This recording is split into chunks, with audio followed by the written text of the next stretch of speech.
Hello. In this video, we're going to take a look at creating a bar graph with error bars using Microsoft Excel. Okay, so what we have here, again, is using our cortisol lab data from 2022, taking a look at salivary cortisol levels taken in the AM and comparing them with salivary cortisol levels in the PM. In a previous video, we calculated the descriptive statistics, the average and the standard deviation, as well as the p-value being 0.004. Now, what we want to do is be able to document this in a way that we can use it in a presentation or a paper. So what we're going to do, go down here to the bottom of Excel. We've got the plus right here. We're going to hit the plus button here to give us a new sheet. So we have highlighted the data we want, either right-click and copy or Control-C. Go into the new sheet, click on this, and I would paste special, and this will paste the values just in case there are formulas in there that we don't want to get screwed up in that process. Now, in order to make the graph, we're going to highlight the data that we want as well as the column headings. And so I've got the descriptive statistic values here as well as the labels up above. We're going to go up here to the top to insert. And what we want to do is insert a chart. We can click on this. Going to ask us what kind of chart we want, and what we want is going to be just a simple column graph here. You can click on all charts and you can see all of the different variations that are going to be available. Actually, I'm going to grab this one over here because this is color coordinated, similar to what I'm doing in the Google Sheets. So we're going to click on that and say OK. And now we've got the starting point for our graph right here. Now, we're going to have to go through and kind of finalize it. We got to make this a more complete graph. And so we're going to go through and add some titles to this. And so we're going to double click on the title up here. And so we are going to change this to student salivary cortisol levels.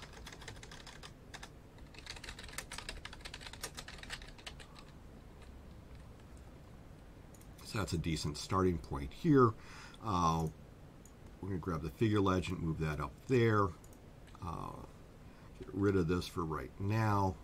And so one doesn't really tell us anything. I've highlighted that and deleted that away.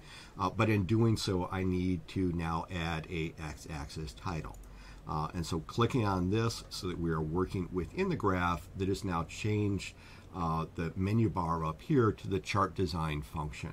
What I want to do is add a chart element. So I'm going to go all the way over here to the left, add chart element, pull down on this. What I want to do is add an axis title, and the axis title I want to do is a primary horizontal title.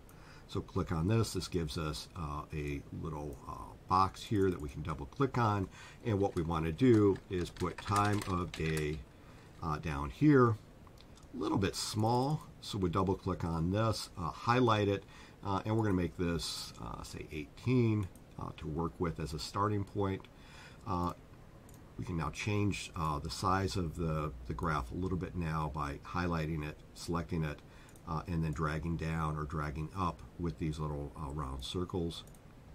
So we can move this a little bit better so it's underneath that.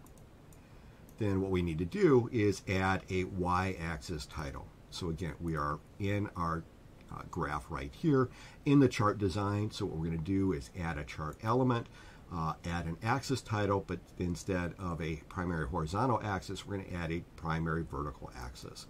Click on this. It again gives us a window here that says axis title. Double click on this, and we're going to put salivary cortisol level. And this is in nanograms per mil. And so we're going to put that there. Now, right off the bat, it's overwritten our axis numbers over here, and so we are going to click on our graph at this point. We've got the circles. We're going to grab one of those circles, hold our left mouse button down, and make this a little bit narrower. And now we've got space for both our title, our y-axis title, and the values associated with it. Now the time of day we made into 18. We're going to have to make this a little bit larger.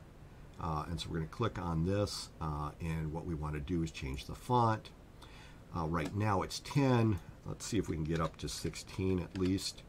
And now it's kind of done that again, so it's truncated that. So I'm going to adjust this. So I'm going to make the box for the graph even larger. And so selecting the entire graph unit here, grabbing the circle, make it a little bit larger. And so now we have our y-axis title kind of in line with the height of our graph that we're working with right now. I'm going to move our x-axis title, horizontal axis title, down a little bit. Pretty good for our y-axis here, but I'm going to make this a little bit larger. So you can click on this, right-click, change the font.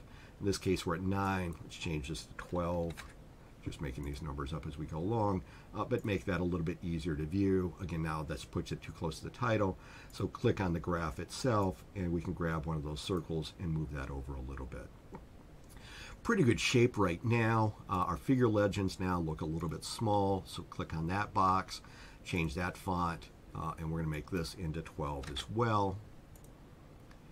And so we could do this either side by side, or you can drag it and change the shape of the box, and it'll make it one on top of the other. Got a line in the middle, so we can right click on this and say what we want to do is fill it with white, in which case it whites out that region there.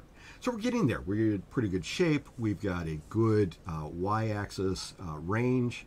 We've got titles for both the y-axis and the x-axis.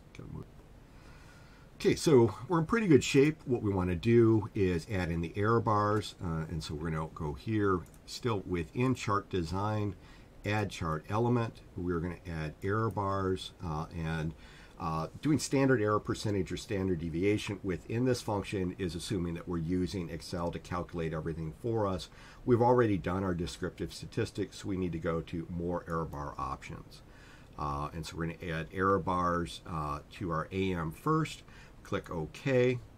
It has now dropped a standard error bar in, but we can see that this is about a value of 5, where our error bar for AM was actually 2.5. So what we want to go over here to our error bar options, scroll down all the way over here to these vertical error bars with the kind of graph-like symbol here. We want both a top and a bottom. We want a cap associated with it, and we want a fixed value, and that fixed value is going to be our 2.57. And so when we put that, we can now see that our error bars are shorter in that area. Now these error bars are a little bit narrow, and so we're going to double click on the error bar again.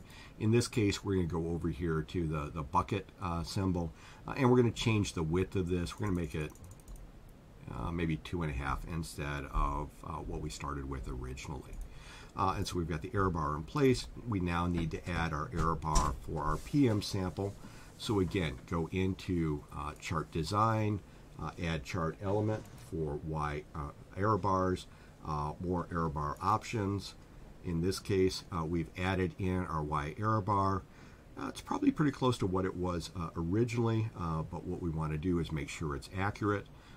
So again, we're in this window, 0.75, so we want to bump this up to 2.5, so it's the same width as our error bar over here, and then go over to the far side over here, error bar options, and what we want to do is a fixed value here. In this case, the fixed value is 5.18. We're pretty close with the 5, but we want to be accurate, so we put that in place. So at this point, our error bars are in place. They're showing this.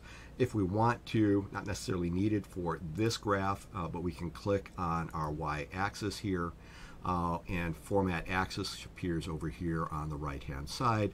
We can change the maximum, so if we wanted this to be out of 50 for some reason, we can change that. Again, that makes the columns narrower. Change that back to 25, I think is what we had originally. And that's a good range to work with. If we want to, we can change the minimum as well. If you want to put units in between, you can add, every, major units every 3, I'm not sure why we want to do that. Just makes it a little bit more complicated, but we can play around with that as well. Get rid of that. I'm now messing up the graph pretty extensively. Now, once you have the graph the way you want, what you want to do is, again, click on the whole area, so the outlined all the way around. Either right-click on this and copy, or you can click on this and Control-C, then open up a Word document. I generally put a couple spaces in here, a couple lines, so that the graph isn't right at the top or right at the bottom of the image, and then either Control-V or right-click and then paste, and our graph is now in here. We now need to finish this up by putting a descriptive figure legend at the bottom, and so what we can say is here, student salivary cortisol levels were higher in the AM, and the values for that, going back to our Excel data, 20.4 plus or minus 2.6, 20.4 plus 2.6 nanograms per mil, and then we want to underline this because it's plus or minus, so we go up here, home, and underline, and so our student salivary cortisol levels were higher in the AM, 20.4 plus or minus 2.6. Then in the PM values were 14.9 plus or minus 5.2, plus or minus 5.2, and again nanograms per mil. We're going to underline this, so highlight the plus, and either use our underline function up here at the top, or you can hit Control-U. And then we've identified, based on the statistics that we ran originally, that the p-value was 0.004, and so what I'm going to put here is that the p-value is less than 0.01, close the parentheses in the sentence, and it's less than or equal to 0.01, so we're going to underline this as well. So what we end up with then is a graph that describes or shows the results we've got. We've got a figure legend down here at the bottom that describes what the difference was, illustrates what we want the reader to see, as well as our p-value. So hopefully this will help you to create graphs with error bars using Microsoft Excel. Thank you and have a great day.